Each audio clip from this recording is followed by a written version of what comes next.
Okay.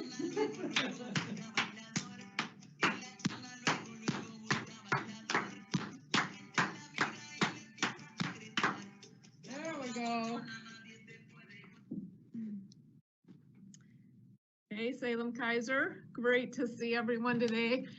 We put the dance party at the beginning with my friend and colleague, Ricardo, and Amy at Scott Elementary School.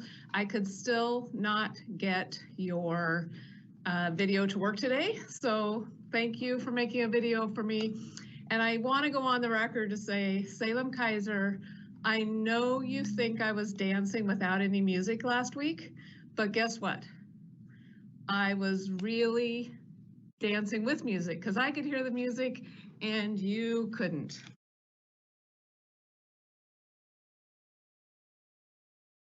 I'm switching gears now, more serious topic. And I want you to know that as we spent a few minutes last week thinking about racial injustice, I was heartened by the hundreds of emails that landed in my inbox about the learning that you decided to engage with or your actions that you were taking. So I just want to say, in case somebody didn't listen to the entire event last week, when I sent out the calendar invite for this, I asked you to state one action you would take that was a anti-racist action. And if you got that email out of context, you might have been wondering why just one? And the reason I asked for that was because I'd asked everyone to do an action, and I wanted to be really sure that I was able to show you this week anti-racist actions on behalf of the collective of our district. So remember, change happens with individual action, but collective action is what can change the world. So I on my own can't, but I have to be part of it. So that's why I asked the question. But if you hadn't listened in, you might have wondered, why is she asking this in the calendar invite this way? So, oh, we got, all righty. What does it mean to be an anti-racist? I'm going to bring this quote back up again. And I actually just want to read it to you one more time, because I think that it's really important that we know what this means. It is a claim that signifies neutrality. What's the problem with being not racist? I am not a racist, but neither am I aggressively against racism. But there is no neutrality in the racism of struggle. One either allows racial inequities to persevere as a racist or confronts racial inequities as an anti-racist. There is no in-between safe space of not racist. The claim of not racist neutrality is a mask for racism. So it's really important that we center on that definition and really think about what are the real tangible actions. So I'm going to share with you the actions from the district that were sent to my inbox. These are examples.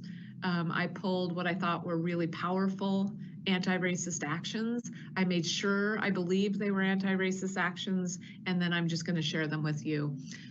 So again, to center on our framework, we're really staying in that action place to take action, because we can't just live in allyship or advocacy. We have to live in the state of action, because just allyship and advocacy, we still are where we are in this country as a result of lack of action. So I want to talk to you about our Tanya and our Tanya's son. And I had the chance to talk to our Tanya for a little bit today. And I have reflected on this quite a bit in my life, because me as a white mom, I send my kid off and my white son, and I never had to worry about his safety in the way our Tanya worries about the safety of her son. So this is our Tanya's son, and she worries about him just going for a walk in the neighborhood. Every time he leaves the house, she reminds him to be safe and be careful in a different way than I, as a white mom, had to ever remind my white son. So our Tanya's been especially worried about the safety of her son in a very divisive country. There's an article about raising a black son that I put out on my Twitter feed this week, and I think it really captured what I also heard from our Tanya, and I've also heard from other Black moms and dads in our community. So I just thank you, our Tanya, and your son for letting me tell your story today. All right, we had a poem. So some people show action through their words. So this is a poem from Julie that she wrote, and I'm not gonna read it to you, but she has some really powerful words that I hope you are reading as I'm talking. Smoke billowing, we can't breathe, smother oppression, not our cries, desperation, heartbroken nation, resuscitate, beat again. So she's reflecting on the trauma and how we have to hope for change. So thank you, Julie, for sharing that with us. Here's some things, words that I got in my inbox. I will resist, speak up and be heard, stop, look and listen, pass the mic. One of the things I hope you see from me today is me passing the mic to somebody else to give you really important words, because my words as a white leader aren't the most powerful words. Research, read, communicate, listen to understand. I will openly have tough conversations. Boy, oh boy, some of you have had these conversations with your kids this week, or you've had them in staff meetings. Super proud. It's uncomfortable. You're gonna have to stretch yourself, but you have to stay in this discomfort and continue to talk about it. Don't talk about equity only, talk about racial inequity and talk about race and what it means to be a different race in this country and what it means to have white privilege. There was a great YouTube video I was watching before I went on today about, and it's called Uncomfortable Conversations with a Black Man. And he does a fabulous job of talking about what white privilege means. And if you feel angry when I say the word white privilege, I want you to listen to his words, because I too had all kinds of challenges growing up. First generation college student, pregnant when I was 15, handed a beautiful baby girl off to adoptive parents. But I had white teachers, I had white female role models, I had parents who didn't worry about letting me walk to school alone. I had a white baby that very quickly somebody wanted and loved. So I had lots of challenges, but also tons of privilege.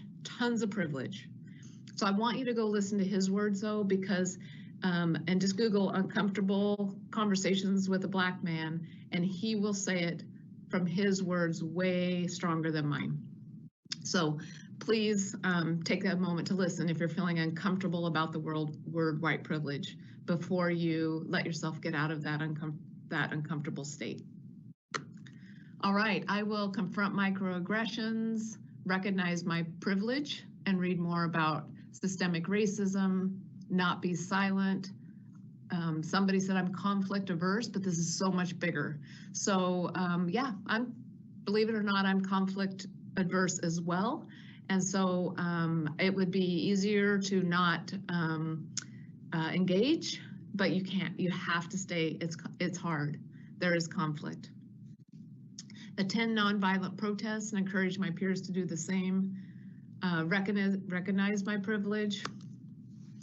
Here's more. I'll continue to be an active member of teams, building cultural awareness in our school and community. Vote in candidates and politics that serve the better and all good. I love this one. Be quiet and listen to our people of color with respect and open ears. And I'm going to go on to say, elevate their voice because they're strong leaders. Remember, everyone's a leader, strong leaders, and in many ways, they can lead better than me.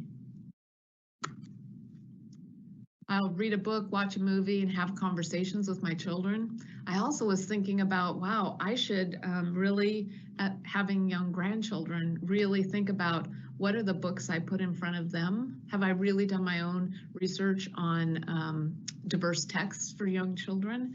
So again, think about all kinds of actions we can be taking to have to dismantle racist systems in our own system. Join a book club. Somebody wrote, I'm almost done with an Audible of How to Be Black. I'm trying to get it. I'm trying to get Why Are All the Black Kids Sitting Together in the Cafeteria. I plan to read more books. Lots of people are in the learning stance. Really important action, being in a learning stance. When I hear and comment or joke that can be taken racist, stand up. Yeah, you gotta stand up and say something about it. You cannot be silent. Address racism through courageous, meaningful conversations with the desired outcome. Somebody took the time to research the individuals from my slides, watched videos, read articles, and really listened. They felt like they had to start there, and I admitted my naive comprehension of privilege and took a stance against racism in 1 week when we started to talk about it. Here's some other actions, some student actions. Continuing to invite guest speakers to visit my classroom with the Language and Motion program at Willamette. Teach my 5th graders about the history of protest songs as part of instruction, assist them in composing songs about social justice, ask my students to seek, identify, and celebrate scientific accomplishments of underrepresented persons. Teach my 1st graders, darkness cannot drive out darkness. Ensure the picture books I read to my class reflect the diversity in the world. Think about district-supported anti-racism teams, small SEL anti-racism curriculum. Have a Black History Month district-wide be more meaningful. Make sure we have really good examples of Black leaders to show our kids. It's been difficult for some of our elementary teachers to know how to talk to students about what's going on in an age-appropriate way. So the counselor stepped up and held a very last-minute meeting with teachers before their morning meetings and walked them through how to, so action on a counselor, teaching others, here's how you can have this conversation with young children. All right, 2 more. They've been amazing to work with. All right, so here's an opportunity for you. Saturday, there is a Justice for George protest. It's a peaceful protest that's organized within our communities, and they're also promoting voter registration. So if you are interested in participating in a peaceful protest, you should do it on Saturday. Please think about that as an opportunity for action. If you haven't attended before a protest and it feels like you want to, but it feels a little uncomfortable, if you want to and it feels uncomfortable, still do it anyway. All right, so here's our opportunity for learning this summer, and I haven't fully got all the options out there, but what I noticed across my email this week was that we had a bunch of interest in more learning together, and I have really appreciated this across the district learning that's happening right now and the in-building learning, right? So I thought we would put together some potential learning groups. This is my first stab at a group. Cynthia's asked our equity committee to help us think about this a little bit because they've been involved in a lot of this reading and learning. And so here's some ideas that I'm throwing out. I'm gonna ask Cynthia and her team to kind of think about what are all the different ways we could put together some learning groups. Here's what I need from you. First of all, think about whether you want to do summer learning. Remember the objective of no guilt. If you, for whatever reason, can't engage in any summer, no requirement, totally voluntary, little or a lot. You get to choose. So do not email me your interest. I will send out a Google survey Monday or Tuesday to get interest while I finish vetting our options. We've even been thinking about with the SKA president and I a little bit about, do we hold some live events with some communities of color that people could listen in on and ask questions? So we're trying to kind of vet the range of ideas. So if you are interested, don't email me, just hang tight. But if you would love to lead a group, please email me that. This is group virtual learning only, no major commitment of time or how often you engage, and no guilt if you don't. But if you're interested in leading a group and have an idea of what you want to lead, send me that email. The last two bullets, I thought it would be really awesome. How often do we get time to read children's books? Just looking through the lens of, I'm just going to read diverse texts so I can share them in my classroom. Wouldn't that be a great learning team? Our secondary department has language arts, Carrie Calder, and her team has done a lot of work of collection of diverse texts for our secondary kids, middle school, high school. So she's got a whole database of them. We also have a database for elementary. So it's really just taking time to read those books. So I would encourage you to think about that and then have a small group that you do a discussion with, or maybe you just want to know what the list of books is so that you could do some reading on your own this summer. Again, if you can't, this is absolutely no guilt, but it's your opportunity for learning. I will send out an all district staff meeting or email on Monday or Tuesday with how to sign up. If you're interested in leading, especially if you're a member of the equity committee, please email me or equity committee email Cynthia directly, and we'll start getting the groups put together, and then we'll let you take off. I also will lead one and in the district as well. So I'll choose one that I'll lead, probably a book study or a study of podcasts where we could have some discussions together. All right.